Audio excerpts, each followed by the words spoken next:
അങ്ങനെ വേറിട്ടൊരു republic ആഘോഷങ്ങളുമായി Vadakara coastal police. ഇത്തവണ അവർ പതാക ഉയർത്തിയത് കടലിലെ വെള്ളിയാങ്കല്ലിലാണ്. വടകര റൂറൽ SP KE ബൈജുവിന്റെ നേതൃത്വത്തിലായിരുന്നു പതാക ഉയർത്തലും ആഘോഷങ്ങളുമൊക്കെ നടന്നത്. 77ാമത് റിപ്പബ്ലിക് ദിനം ആഘോഷിക്കാൻ വടകര കോസ്റ്റൽ പോലീസ് കണ്ടെത്തിയത് വെള്ളിയാങ്കല്ലാണ്.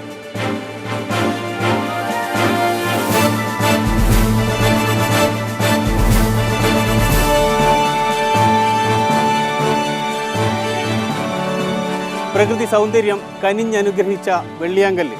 അവിടെ അവർ ദേശീയ പതാക ഉയർത്തി ദേശീയ ഗാനവും ചൊല്ലി മടങ്ങി.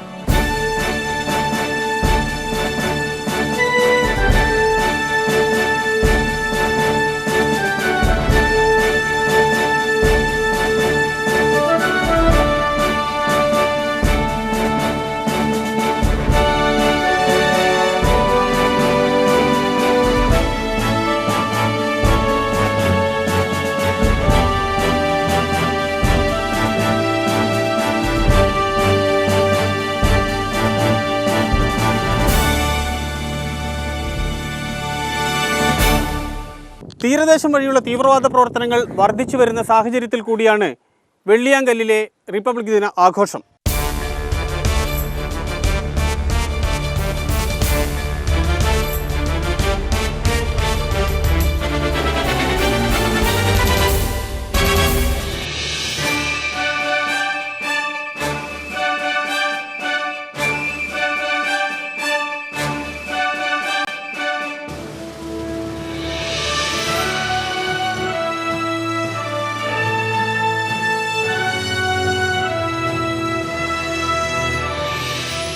തീരദേശ സുരക്ഷയുടെ പ്രാധാന്യവും അനിവാര്യതയും വ്യക്തമാക്കുന്നത് കൂടിയായിരുന്നു ചടങ്ങ്.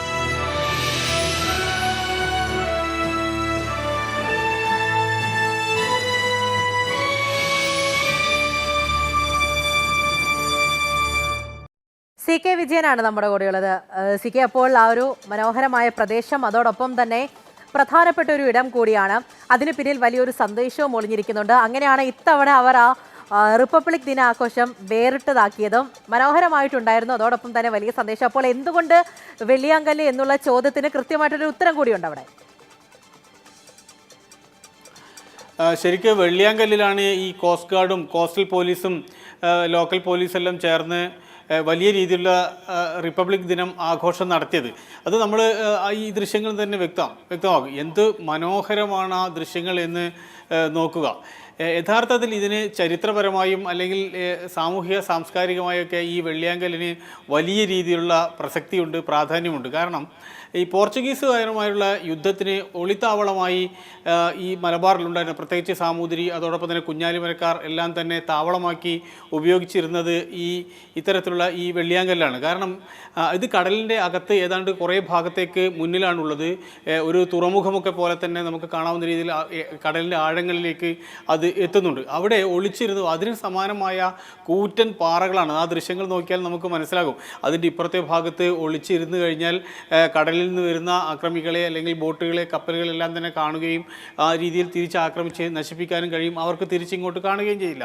അത്തരത്തിലുള്ളൊരു പ്രസക്തി ഈ വെള്ളിയാങ്കല്ലുകൾക്ക് ഉണ്ട്. രണ്ടാമത്തെ പ്രസക്തി എന്ന് പറയുന്നത് അതൊരു പക്ഷേ നമ്മളെല്ലാം തന്നെ വായിച്ച M. മുകുന്ദൻ്റെ മയ്യഴിപ്പുഴയുടെ തീരങ്ങളിൽ എന്ന് പറയുന്ന ആ നോവലിലുള്ളതാണ്. അതായത് അതിലെ ദാസൻ തുമ്പിയായി ഈ കല്ലിലുണ്ടാകും എന്ന ഒരു സങ്കല്പം.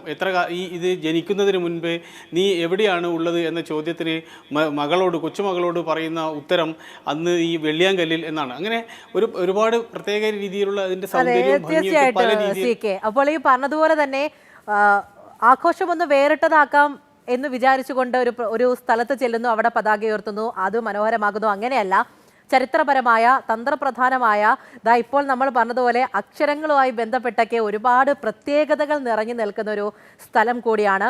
ഇങ്ങനൊരു ആഘോഷം എന്തുകൊണ്ട് സംഘടിപ്പിച്ചു, അതിന് പിന്നിലെ സന്ദേശം എന്താണ് എന്നൊക്കെ കേൾക്കുമ്പോൾ തന്നെ അത് വലിയൊരു പ്രാധാന്യം അർഹിക്കുന്ന ഒന്നാണ് എന്നത് തന്നെയാണ് കാര്യം. CK ആണ് നമ്മളെടുത്ത കാര്യങ്ങൾ ഇപ്പോൾ പറഞ്ഞത്.